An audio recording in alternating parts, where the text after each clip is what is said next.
Hey mamas, in today's video, I'm gonna be showing you my top 5 organizing tips that you can use today to organize your home and get everything done that needs to get done.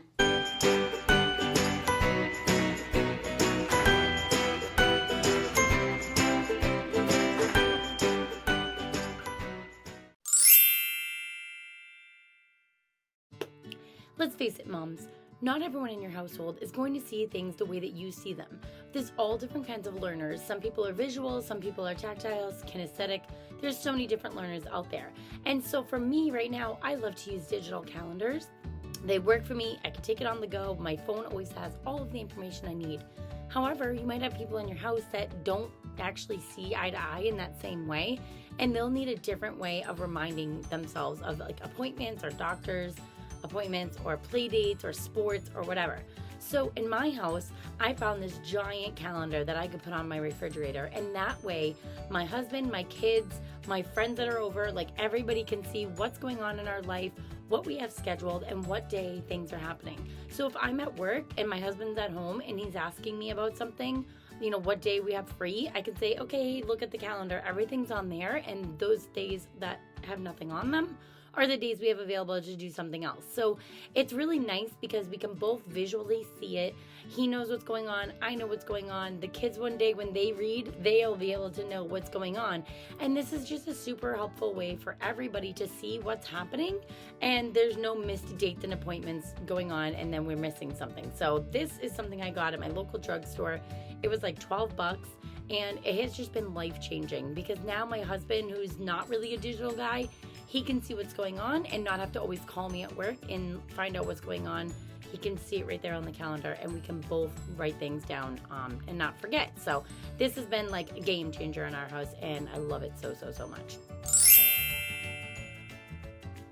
The next thing for me is a chore chart. This is so basic and so simple, but I just feel like for me, I am a visual learner as well. And for this, my kitchen is kind of like my home base, right? When I get home, we spend most of the time in the kitchen.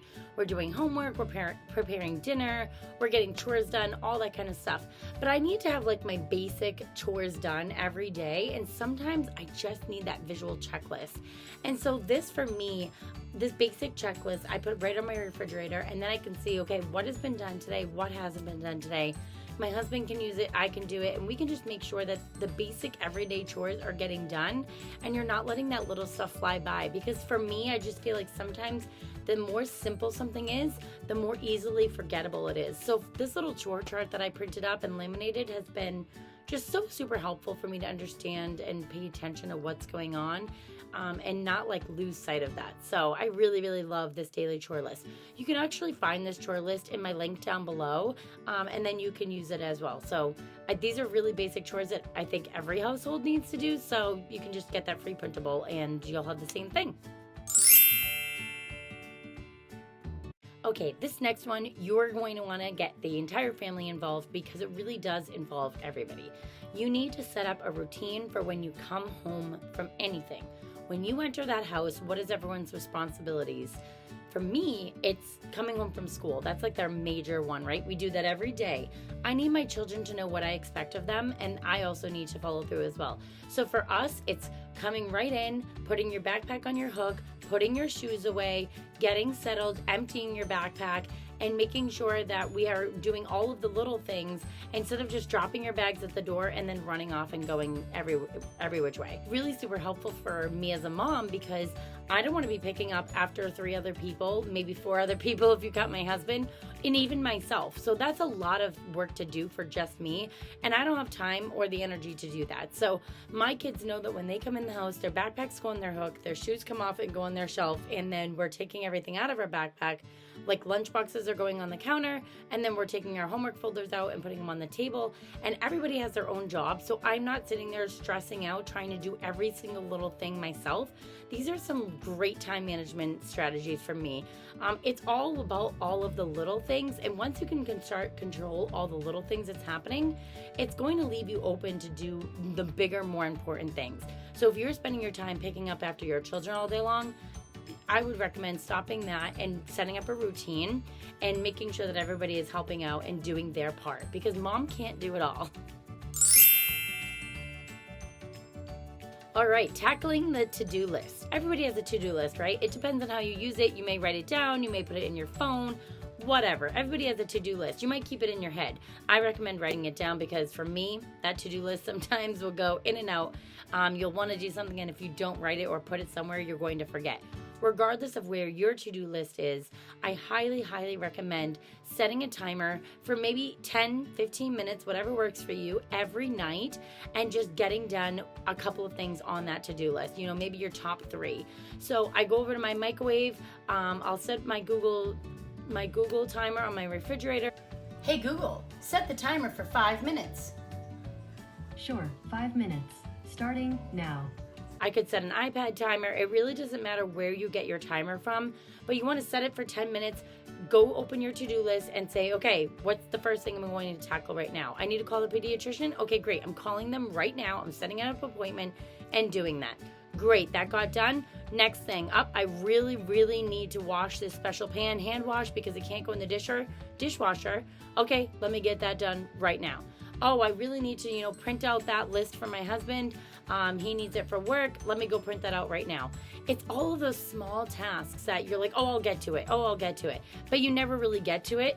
Start doing that on your to-do list every day. Once you set that timer, it's kind of like giving you that accountability, right? And now you're almost like under a time crunch. It's a little bit like competitive with yourself. How many things can I get done in 10 minutes? And then when that timer goes off, forget everything else that's going on your to-do list. Do all the most important things on there, and then forget the to-do list and go back and do whatever it is that your nighttime routine is, or go back to cooking dinner or start cooking dinner. Just give yourself that 10 minutes to make sure that you're getting things done off of that to-do list, because if they made it to the to-do list, then that means that they're pretty important and they need to get done. So you have to schedule time to get things done. And this last one, tip number 5, I can't stress enough. This seems so basic, but set up a place for your mail. I mean, I know it seems like so simple, right? Time management, though, that's what we all are here for, right? So time management. Who has a pile of mail stacked up on your kitchen table or on your counter, or who knows where? Maybe you have like a little box beside your door when you come in, you throw it in there, and it seemed like a good idea. Find a way that you can organize your mail so it's not all over the place. For me, as soon as I get my mail, I look through it and say, okay, what automatically is junk mail and can go in the recycling bin or go wherever it needs to go, that I like trash, recycling, whatever you do at your house. I get rid of immediate spam mail. Gone, burn it in my fireplace, whatever I have to do, and get that away. And then I can maybe throw it on the spot on my counter that I have available immediately. And then when I'm setting my timer later, I go ahead and I organize it. My husband has a drawer, I have a drawer, and then I have a drawer for coupons. So if the coupons are coming in the mail, I have a spot for them. If I have a bill, I have a spot for it. If my husband has a bill, he has a spot for it. And then everything that's maybe like family related or something that has to get done right away, I'll either clip it to the refrigerator for an immediate thing, or I'll keep it right on the counter in front of the mailboxes as being like, no, Michelle, this needs to be addressed right away. It seems so basic, but having a command station for something like your mail is just going to help you overall, because you won't have mail sitting all over your house somewhere and it's never getting taken care of. I know in the past that I have had stacks of mail because it's all stuff that doesn't really need to be addressed right away, but it's too important not to throw away. So like find a spot for it, and then making sure that that goes on your to-do list, and then within that 10 minutes, or you have some time frame to go through that mail and making sure that it's being taken care of properly. Thank you so much for watching to the end. I really hope that one of these organizing hacks are something new in your life and that you can start implementing so it changes all of your time management at home. That's really what I want to do, is I want to help you with the things that I've learned to do so your life can be easier. And that's why I hope you're watching my videos. If you haven't already, please subscribe to the channel, and I come out with more videos like this every single week. Don't forget to hit the red bell so you also get alerted anytime I put out a video. And don't forget to check the links down below so you can get the free guide for the chore chart. You can also subscribe to my email list down below and find out all of the new and exciting things going on and all the organizing tips and hacks that I can help you with. Thank you again so much for watching, and I'll see you in the next one. My name is Johnny, and I'm so mad. I'm so mad. Can you smile? Oh, did you smile?